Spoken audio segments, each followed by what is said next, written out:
The night Clara prepared Adrian's birthday dinner, the Cross Villa felt colder than usual. She had spent the entire day cooking the dishes he liked best: roast duck with plum sauce, abalone soup, delicate pastries arranged neatly on porcelain plates imported from France.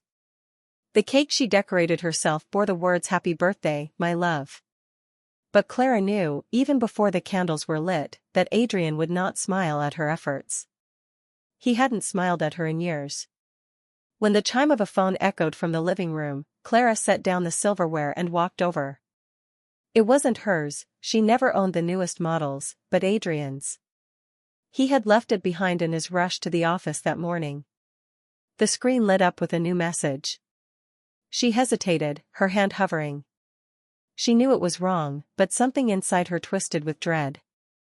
Against her better judgment, she swiped it open. The text read, "I bought a red silk dress today, just for you. Will you like it?" Attached was a photo. Clara's stomach clenched. It was her sister, Bella. Bella in a shimmering dress that clung to her figure, standing before a boutique mirror, lips curved in a playful pout. The words, the picture, the casual intimacy, they weren't ambiguous. They were confessions. Clara's breath hitched. Her fingers tightened until her knuckles turned white. Her sister. The very girl their parents had always called a swan, while Clara was the ugly duckling sent away to the countryside. Bella, who had once been promised to Adrian before fate and a scandal tore them apart. Clara had been chosen only because Adrian was injured, bedridden, and someone had to marry him. She had stepped into Bella's shadow, becoming the placeholder wife. A second message appeared: "I booked a suite at the Imperial tonight. Let's celebrate you properly." Clara's vision blurred. She slammed the phone onto the table, her chest heaving, rage and humiliation boiling together. But she couldn't sit still. She grabbed her coat, slipped on her heels, and hailed a car to the Imperial Hotel. She had to see it with her own eyes. The lobby gleamed with chandeliers, every surface polished to perfection. Clara froze when she spotted two familiar figures, her parents, Harold and Miriam. They were walking arm in arm toward the elevators. Clara approached, her voice trembling. "Mother. Father. Why are you here?" The couple stiffened. Harold's gaze shifted away, but Miriam lifted her chin. "Clara. Bella invited us." "Bella?" Clara repeated, her throat tight. She followed their line of sight and felt her world shatter. Through the gilded glass doors of the hotel restaurant, she saw Bella. Her sister was laughing, her hand brushing Adrian's arm as they leaned close at a candlelit table. Adrian, the man who had never once looked at Clara with warmth, was gazing at Bella with something dangerously close to affection. Clara's knees weakened. Her voice dropped. "You knew." Harold grimaced. "Clara, Adrian never wanted you." Miriam sighed, almost impatiently. "Better your sister than another woman, don't you think? Adrian and Bella were meant to be. Everyone said so before the accident. You were never more than a replacement." Their words stabbed deeper than knives.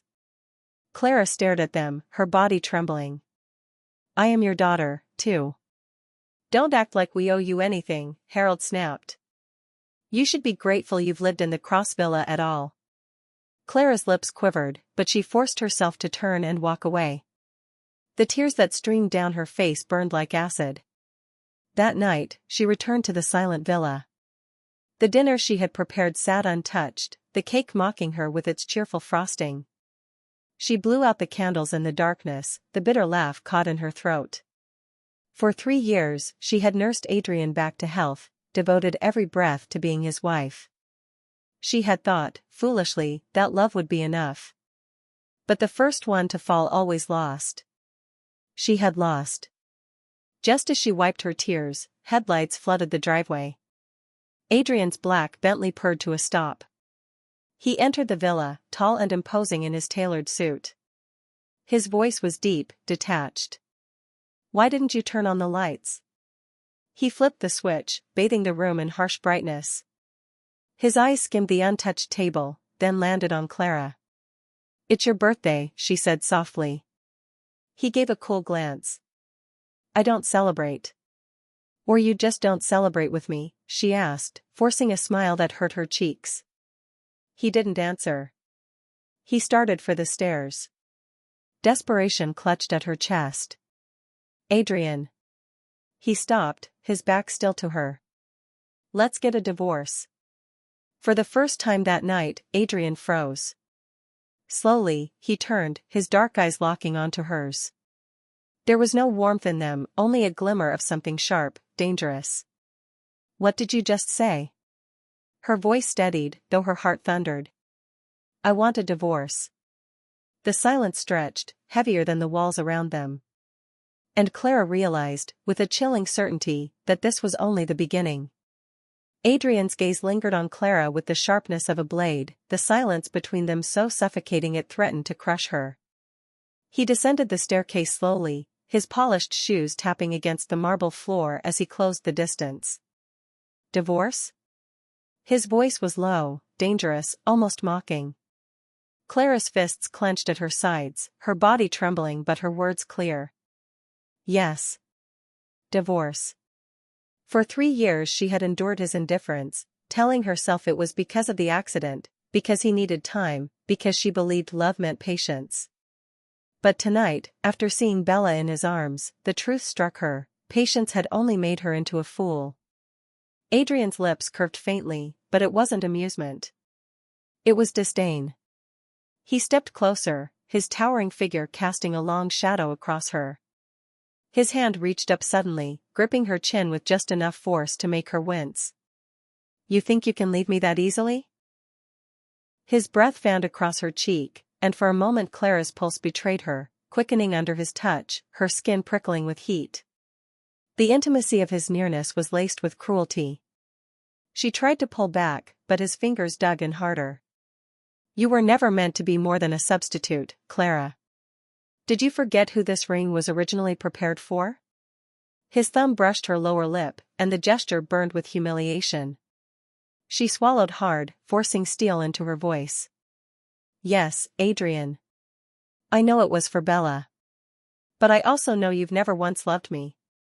Her words struck like arrows, and his eyes flickered, the mask of icy composure cracking for just an instant. He released her abruptly, his hand dropping as though her skin had scorched him. Don't speak her name, he said flatly, turning away. Clara's knees weakened, but she steadied herself against the dining table. Her voice trembled with both fury and heartbreak. What is it you want from me, then? You won't give me affection, you won't give me respect, and now you won't even give me freedom? Adrian paused mid-step, his back rigid.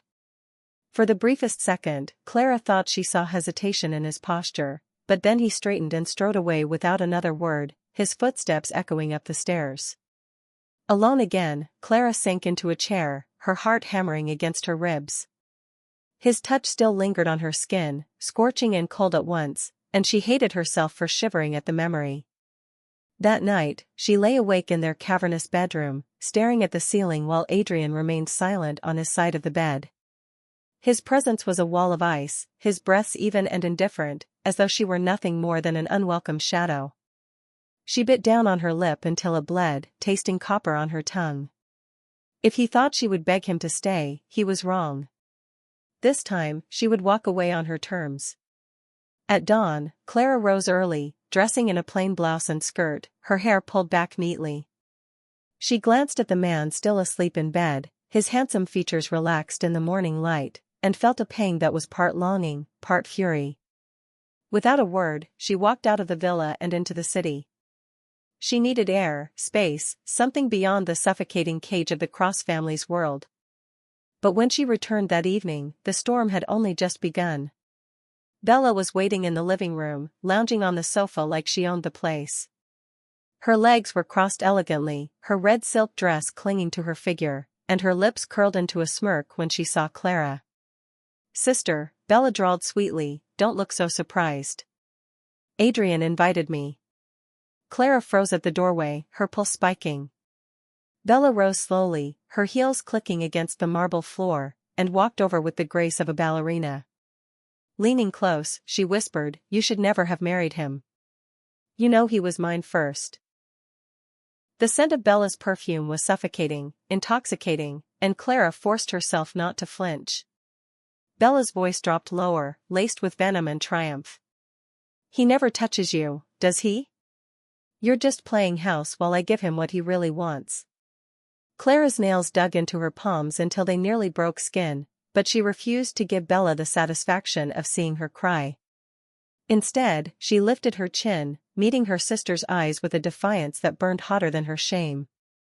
"Enjoy it while it lasts," she whispered back, her voice like steel wrapped in silk. "Because soon, neither of you will have what you want."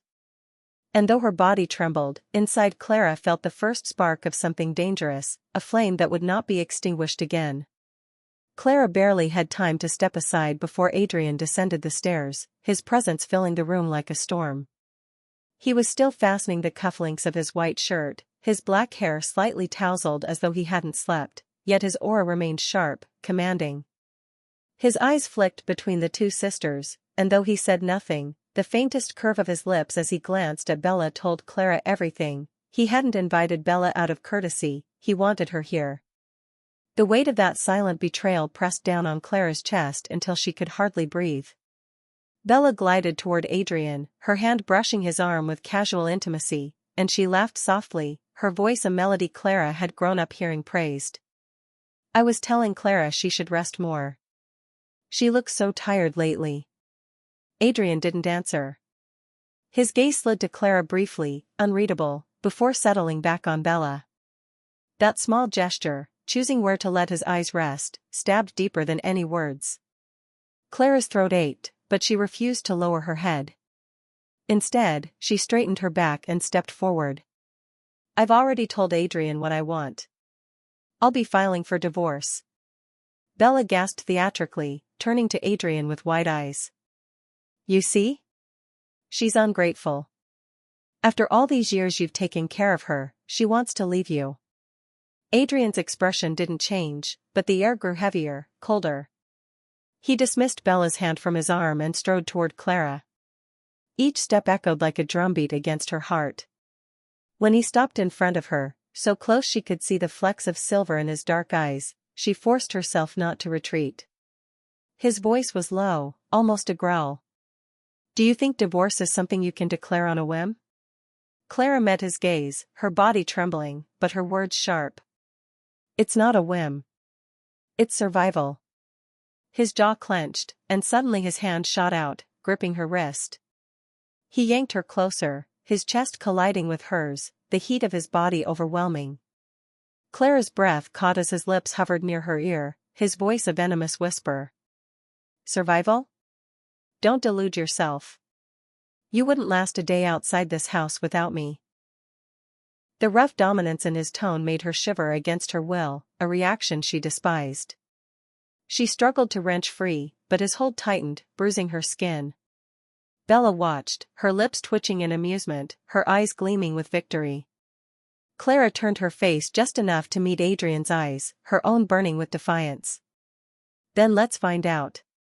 For a moment, something flickered in his gaze, anger, yes, but also a darker glint, one that pulled at the edge of desire. His grip lingered a second too long before he finally released her. Clara's wrist throbbed, but she lifted her chin, refusing to cradle the wound. She brushed past him, her step steady though her heart pounded wildly, and walked straight out the door. The slam echoed through the villa, reverberating in all their ears. That night, Clara didn't return.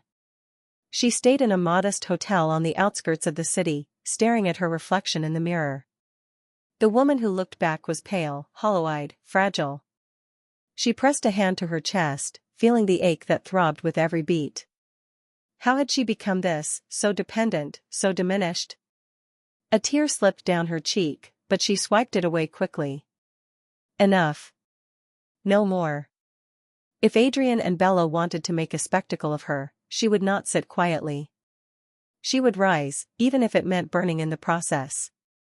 Meanwhile, at the villa, Adrian sat in the dimly lit study, a glass of whiskey untouched at his side. Bella stood near the window, the city lights illuminating her figure. She turned, her smile coy. You don't have to tolerate her tantrums, Adrian. Sign the papers. Let her go, and we can finally be together without hiding. Adrian's eyes darkened, his voice laced with steel. You think I'll let her go just because she asked? No, Bella. Clara will learn. No one walks away from me. His words were cold, but even he couldn't explain the strange fire in his chest when he thought of the way Clara had looked at him, fearless despite her trembling. For the first time, Adrian realized this game was no longer in his control. The following morning, Clara walked through the city streets with her head held high even though her body was heavy with exhaustion. She hadn't slept, her mind replaying every cruel word, every cold glance, every mocking smile Bella had thrown at her. But now the morning sun poured down on her face, and with it came a strange clarity. She couldn't go back to the villa. Not yet. Maybe not ever. She checked into a longer stay at the modest hotel, paying with the little savings she had kept secretly in her name. It wasn't much, but it was hers. For the first time in years, Clara breathed without permission. Yet her relief was short-lived. The hotel's front desk staff whispered when they saw her. Strangers glanced at her with pity or scorn. By noon, the reason became clear. Bella had moved faster than she thought possible. Social media, news blogs, even gossip magazines carried photographs of Bella and Adrian at the Imperial the night before. Bella's hand on his arm, Adrian's unreadable expression beside her, it was framed as a love story, as though Clara didn't exist. The headlines burned into Clara's vision, the return of the real Mrs. Cross. The Swan takes back her throne. Bella Cross and Adrian, a match destined by heaven. Clara's hand shook as she scrolled, bile rising in her throat. She had never been a headline, never been celebrated. She had been invisible, her role as wife nothing more than a footnote.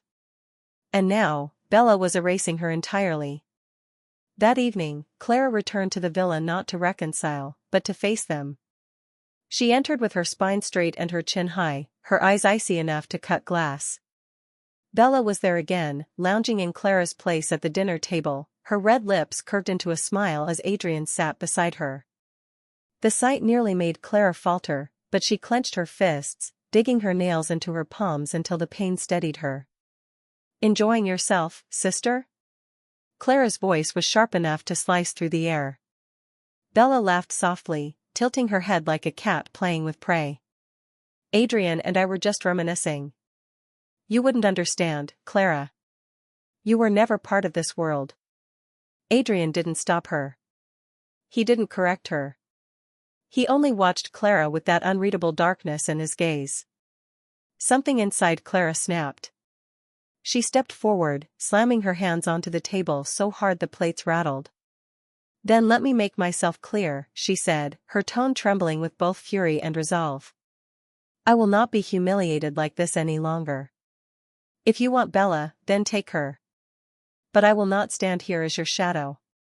Adrian rose, his chair scraping the marble floor, his presence looming over her. His hand shot out, grabbing her arm, pulling her against his chest with sudden force. Bella's eyes widened, and Clara's breath caught in her throat. His voice was low, laced with something dangerous. Don't test me, Clara. You think you can throw away the cross name? You think you can walk out of my life like it's nothing? His grip was bruising, his eyes burning with an intensity that unsettled her. For a moment, his face was inches from hers, his breath hot against her lips, and Clara hated herself for the shiver that ran through her spine. Bella shifted uncomfortably, her smile faltering, but Adrian didn't look at her. His gaze was fixed only on Clara. You belong to me, he whispered harshly, his fingers pressing into her skin as though branding her. Clara's heart thundered painfully in her chest, torn between fury, despair, and a dangerous heat that made her knees weak. She gathered every ounce of willpower and spat the words that cut sharper than knives. Not anymore. For the first time, Adrian's composure cracked, his jaw tightening, his eyes flashing with something he refused to name. He released her suddenly, and Clara staggered back, her arm throbbing where he had gripped it. Bella smirked, but the flicker of unease in her eyes betrayed her. Clara straightened, her voice steady despite her shaking. "File the divorce, Adrian. Or I will." With that, she turned and strode out once more, her heart hammering but her resolve stronger than ever. She didn't look back. She couldn't. If she had, she would have seen Adrian standing rigid, his fists clenched, his gaze locked on her retreating figure with an intensity that unsettled even Bella. He wasn't used to being defied. He wasn't used to being left behind. And for the first time in years, Adrian Cross realized that the woman he had dismissed as weak might be the only one strong enough to challenge him. Clara spent the next few days away from the villa, determined to stay invisible from Adrian and Bella's smug theatrics. She immersed herself in silence, drowning out the noise of the headlines, but the world refused to forget her. Every time she walked down the street, people whispered. Some pitied her, others ridiculed her. She overheard a pair of women in the cafe near her hotel sneering that Clara had never been worthy of the Cross name, that Bella was the true jewel of Hovendale society. Clara sipped her coffee quietly, but inside, her heart hardened into stone. She could endure the gossip, but she would not allow them to erase her existence entirely. If Adrian and Bella wanted her gone, they would have to face the fire she was preparing to unleash. Still, that resolve was tested when she returned to her hotel room one night and found Adrian already waiting inside. He sat in the armchair by the window, his black suit perfectly pressed, a glass of red wine in his hand. His expression was calm, too calm, and that unsettled her more than anger ever could. "You've made quite a spectacle of yourself," he said, swirling the glass lazily. "Running away, threatening divorce, forcing the media to paint you as the pathetic wife." Clara stiffened at the doorway, fury and fear colliding in her chest. "I didn't force the media to do anything. That was Bella's doing. And you let her." Adrian's eyes narrowed, his voice cutting like ice. "Bella is irrelevant." Clara's breath caught. The denial was sharp, but the memory of his gaze at Bella, the warmth she had never received, still stung like poison. "Irrelevant?" she scoffed bitterly. "Then why do you let her humiliate me in front of the world? Why do you hold her hand where everyone can see?" His jaw tightened, but he didn't answer. Instead, he rose, setting down his glass. In 3 strides, he closed the distance between them. He towered over her, his cologne wrapping around her like a trap, intoxicating and suffocating all at once. His hand slammed against the doorframe beside her head, caging her in. "Do you think leaving me will make you free, Clara?" he whispered, his lips hovering dangerously close to her ear. "Do you think anyone else could handle you? You wouldn't survive without me." She shivered against her will, hating how her body betrayed her. Her pulse quickened as his hand brushed against her waist, the heat of his palm searing through the thin fabric of her blouse. He leaned closer, his voice dropping into something darker, rougher. "I should remind you who you belong to." Clara's breath hitched, her body trembling as his thumb grazed the hem of her skirt. For a split second, she saw the man she had once longed for, the husband she had dreamed would wake and love her. But the memory of Bella's smirk, of her parents' cold dismissal, burned through the haze. With a surge of willpower, she shoved his chest, her voice slicing through the tension. "I don't belong to you. Not anymore." Adrian froze, his eyes darkening with something unreadable, anger, desire, maybe both. Slowly, he stepped back, his jaw clenched tight, his hands curling into fists. "Careful, Clara," he said, his tone dangerously calm. "You're playing a game you can't win." She lifted her chin, her body still trembling but her eyes ablaze. "Then watch me win it." Without another word, she brushed past him, her heart hammering in her chest. But as she closed the bathroom door behind her and pressed her back against the cold wood, her knees gave out. She slid down, her breath shallow and ragged. The heat of his touch lingered on her skin, and she hated herself for the way her body still ached where he had almost claimed her. Adrian, meanwhile, remained in the armchair, his glass of wine untouched. He stared into the city lights beyond the window, his expression unreadable. For the first time in his carefully controlled life, Adrian Cross realized that Clara was no longer the docile wife he could ignore. She was changing, slipping from his grasp, and the thought both infuriated and intrigued him. A dangerous obsession began to bloom in his chest, one he could not yet name. The morning sun had barely risen when Clara left the hotel, her heart heavy but her resolve unshaken. She knew Adrian wouldn't stop coming for her, not yet, not until he proved to himself that she was still under his control. But something inside her had shifted. Every time she remembered his hand on her waist, his breath against her ear, the desire that threatened to pull her under, she also remembered Bella's smug face and her parents' cruel words. That contrast was enough to harden her spine. She refused to let weakness chain her again. By mid-afternoon, whispers were already stirring across Hovendale. Photographers had captured images of Clara leaving the villa days ago, and now society pages speculated endlessly. The forgotten wife. Adrian's placeholder abandons him. Bella Cross takes her rightful place. The words gnawed at her pride, but she bit down on her anger and turned it into fuel. If the world wanted a spectacle, she would give them one, but on her own terms. She reached out to an old friend, Lydia, who once worked as a junior at one of the Cross family's subsidiaries. Lydia had always admired Clara's quiet kindness, and she agreed to meet her at a discreet cafe. When Lydia saw Clara, her eyes widened in shock. "Clara, you look different." Clara wore a simple but elegant dress, her hair loose for the first time in years, her lips painted with a soft shade she hadn't dared to wear since before her marriage. It wasn't much, but it was a start. Over tea, Clara asked about Cross Corporation. Lydia hesitated, lowering her voice. "Bella's been showing up at company events. The board is buzzing, and some of the shareholders think Adrian might announce her as his partner formally. But not everyone is happy. Adrian's reckless when she's involved. There are gaps in the defenses of the empire if you know where to look." Clara absorbed every word, her mind racing. For the first time, she felt a path forming beneath her feet, not just escape, but power. That evening, when Clara returned to the hotel, Adrian was waiting again, this time leaning against the sleek black Bentley parked outside. His jacket was draped carelessly over one arm, his tie loosened, but his posture radiated dominance.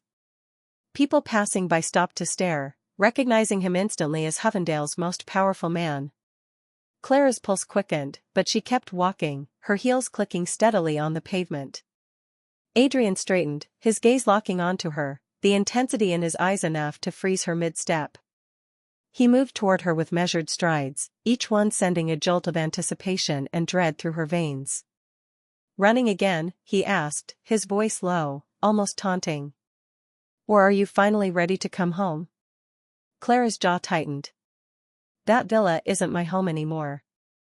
The words were sharp, but when he closed the distance and reached for her wrist, the heat of his touch sent an involuntary shiver through her body. He leaned close, so close she could feel his breath against her temple, his voice dark velvet. "You can say what you want, Clara, but your body doesn't lie. You still want me." His thumb brushed across her pulse point deliberately, and her knees nearly buckled. Fury surged through her chest, stronger than the dangerous ache spreading through her. She yanked her hand back, meeting his gaze with fire. "I want freedom more." For the briefest second, something raw flickered in his eyes before his mask of cold arrogance returned. He smirked faintly, though his grip on control seemed thinner than before. "Then I'll just have to teach you that freedom doesn't exist without me." His words were both a threat and a promise, and Clara's heart thundered painfully in her chest as he stepped into the Bentley and drove away, leaving her standing in the street with her fists clenched. That night, Clara sat by her window, watching the city lights, her mind replaying the heat of his hand on her skin. She hated him, hated herself for trembling, hated the intoxicating pull she couldn't sever. But beneath the hatred was something else, an ember of power awakening, a promise to herself. If Adrian thought she was still his to command, he would soon learn just how wrong he was. The next day, Clara attended a charity gala hosted by one of Hovendale's elite families, not because she was invited but because she decided to appear. Lydia had slipped her a pass, whispering that Adrian and Bella would be there together. It was the kind of event Clara once avoided, preferring to stay hidden in the shadow of her husband's indifference, but tonight she dressed deliberately in a gown of deep emerald satin that hugged her figure and revealed her slender shoulders. Her hair cascaded freely down her back, her lips painted a daring shade of crimson. As she entered the glittering ballroom, a hush fell. Whispers rippled through the crowd, eyes widening as they realized the forgotten wife had not vanished quietly after all. Clara's heart pounded, but she walked gracefully, her every step echoing defiance. Across the room, Bella spotted her first. For a moment, her perfect smile faltered, though she quickly masked it with feigned delight. "Sister," she exclaimed loudly enough for the nearest guests to hear, "how brave of you to come out tonight." The mocking lilt in her voice wasn't lost on anyone. All eyes shifted between the sisters, anticipation sparking like fire. Adrian turned then, his gaze falling on Clara. For a moment, time stopped. His eyes darkened as they roamed over her figure, the poised tilt of her chin, the way she glowed beneath the chandeliers. It was not the plain, invisible wife who stood before him, it was someone transformed. His grip on Bella's arm loosened unconsciously. Clara met his stare evenly, her lips curving into the faintest of smiles before she turned away, leaving him burning in silence. Later that night, Clara stepped onto the balcony for air, the cool breeze soothing her overheated skin. But she wasn't alone for long. The sound of footsteps followed, steady and deliberate. Adrian emerged from the shadows, his black suit glinting faintly beneath the moonlight. He closed the distance swiftly, his presence overwhelming as always, but tonight there was something rawer in his eyes, a hunger he hadn't bothered to hide. "You've changed," he said simply, his voice low and dangerous. Clara didn't look at him, her gaze fixed on the glittering skyline. "Or maybe you just never saw me."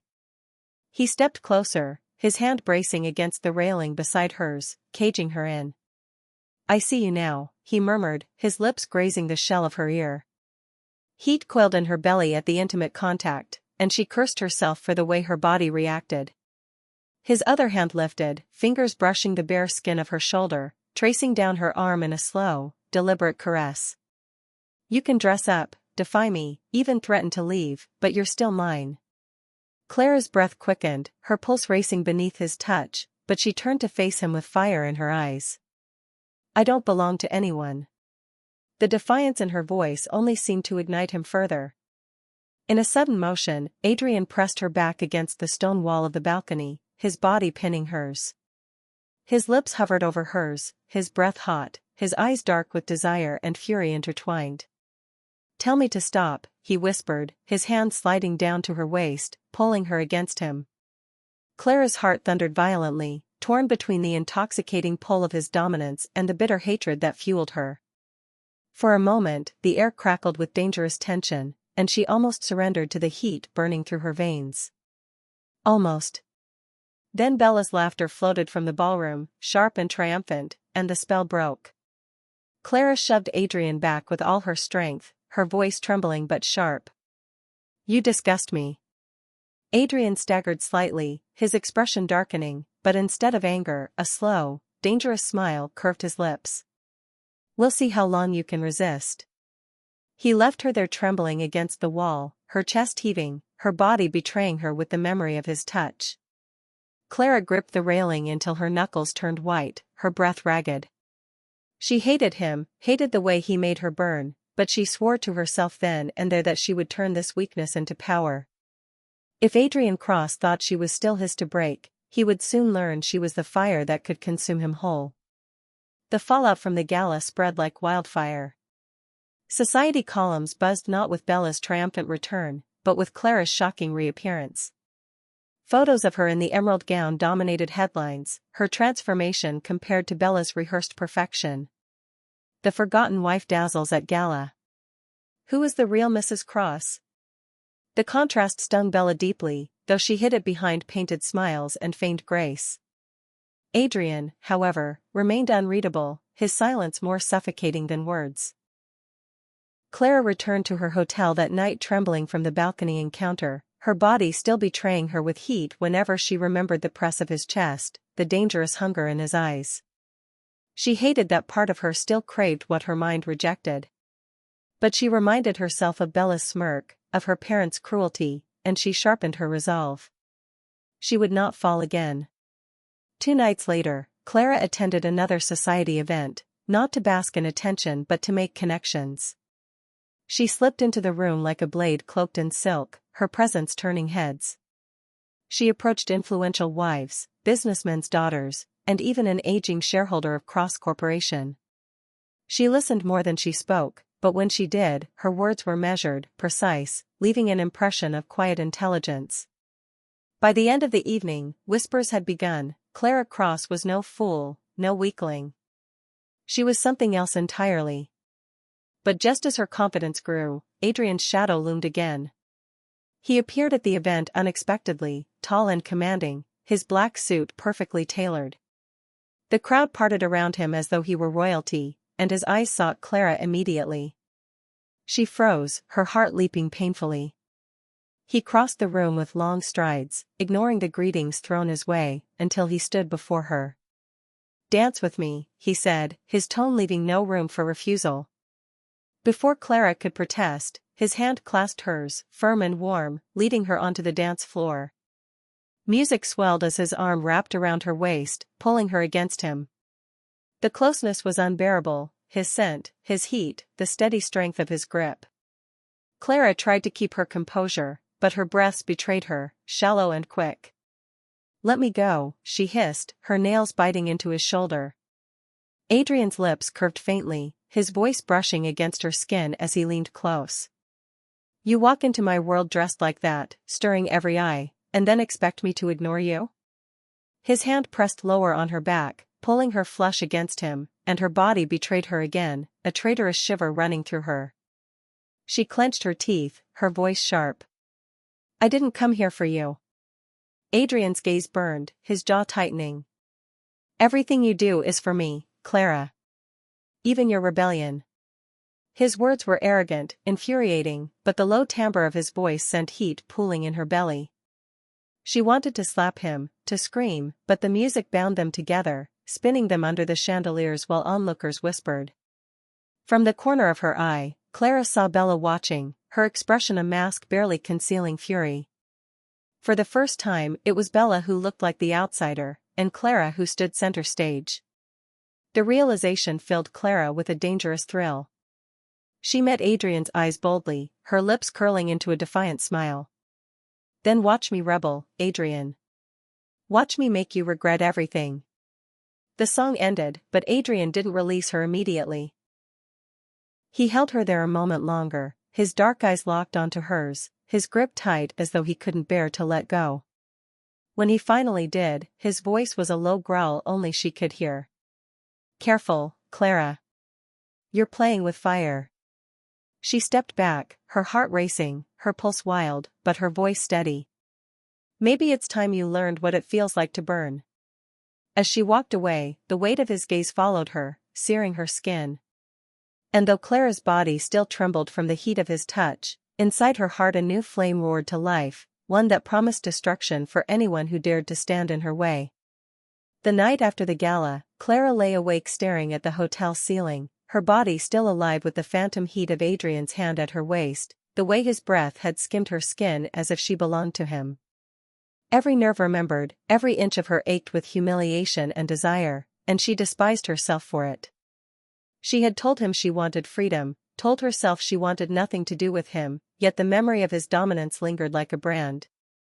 She pressed her palms over her eyes, forcing back tears, whispering into the darkness, "Never again." But morning brought no peace. Her phone buzzed with messages from Lydia, rumors that Adrian had erupted after she left the gala, furious with the board for entertaining Clara as if she were more than an ornament. He had silenced Bella with a single glance when she tried to console him. That detail unsettled Clara more than it pleased her. Why should he care?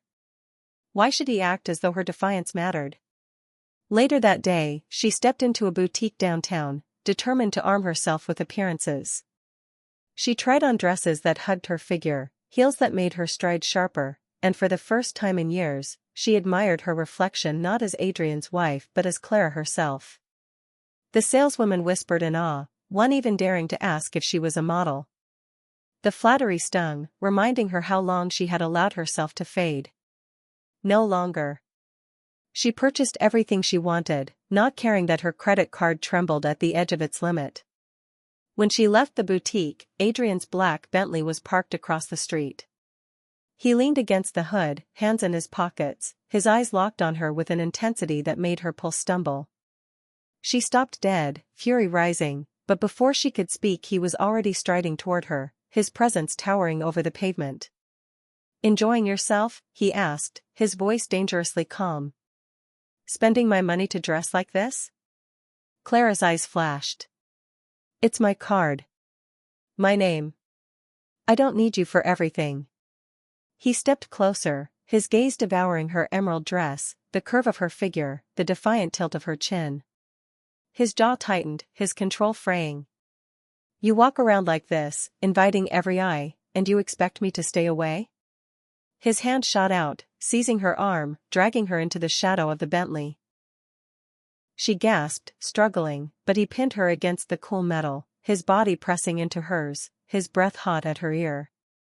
"Tell me, Clara," he growled, his hand sliding to her hip, squeezing hard enough to make her knees tremble, "do you dress like this for me or for them?"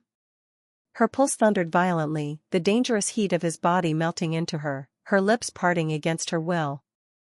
For a moment, she nearly gave in, nearly let him erase her fury with the fire he ignited in her veins. But the memory of Bella's mocking voice crashed through the haze, and Clara shoved him with all her strength. "I don't dress for you. Not anymore." Adrian's chest rose and fell, his eyes blazing, his hand lingering in the air as though resisting the urge to seize her again. Slowly, dangerously, he leaned closer, his lips brushing her ear. "You can lie to yourself all you want. But I know the truth." He released her abruptly and stepped back into the car, the Bentley roaring to life as he sped away, leaving Clara trembling, her hands shaking, her heart a battlefield of hate and desire. She pressed her palms against the cold hood, her reflection staring back at her in the polished metal. Her voice was barely a whisper, but it carried the weight of a vow. "If you think you own me, Adrian Cross, you will learn what it means to lose." The city buzzed with whispers after Clara's public appearances, but the loudest voice belonged to Bella. She had arranged an extravagant press conference at the Imperial Hotel, cameras flashing as she clung to Adrian's arm like a triumphant queen. "I'm here to announce my official return to Hovendale society," Bella declared sweetly, her red dress shimmering under the lights. "And to clarify the truth, Adrian and I were always meant to be together." Reporters erupted with questions, and Bella answered each with calculated grace, painting Clara as a mistake, a stand-in chosen during Adrian's accident. "But now order has been restored," Bella concluded, squeezing Adrian's arm as if to brand him. Adrian didn't correct her. He stood silent, his expression unreadable, but to the watching world, silence meant agreement. Clara saw it all on the newsfeed in her hotel room, her fingers gripping the edge of the bed until her knuckles whitened. The humiliation was suffocating, but beneath it burned a new fire. She refused to let Bella dictate the narrative of her life. That evening, Clara arrived at the Cross Villa unannounced. The guards tried to stop her, but she strode past them, her emerald heels clicking like thunder against the marble floors. Adrian was in the study, glass of whiskey in hand, when she burst through the doors. He looked up, his eyes narrowing as she slammed a stack of documents onto his desk. "Divorce papers," Clara said, her voice sharp and unwavering. "Sign them." Adrian leaned back in his chair, his gaze darkening, his lips curving into a cold smirk. "You think you can command me?" He rose slowly, circling the desk like a predator stalking prey. Clara stood her ground, her heart pounding so loud she thought he might hear it. He stopped inches from her, his presence overwhelming, his eyes burning with dangerous intensity. "You don't get to decide when this ends, Clara," he said softly, his hand reaching to grip her chin, tilting her face up. "Only I do." Her body betrayed her again, heat flooding through her as his thumb grazed her lower lip. She hated herself for trembling, hated the part of her that still craved the man who had broken her. But she forced the words out, her voice shaking with rage. I am not your property. Adrian's eyes darkened further, his voice dropping into a growl. Then prove it. Walk away now and never come back. But if you stay, his lips brushed her ear, his breath scorching. You'll never escape me. Clara's knees weakened, torn between fury and a dangerous longing that threatened to consume her. She shoved him back with all her strength, her voice breaking but fierce. One day, Adrian, you'll regret underestimating me. She stormed out of the study, her heels striking the marble like war drums. Adrian remained where he was, chest rising and falling with barely contained restraint, his fists clenched at his sides. Bella entered moments later, her smile triumphant, but Adrian didn't even look at her.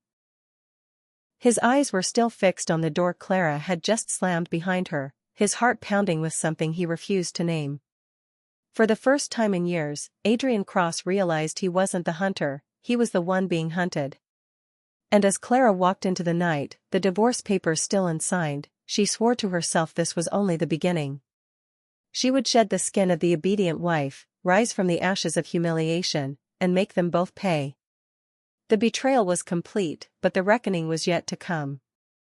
Her first act had ended, but the fire of her revenge was only just beginning to blaze.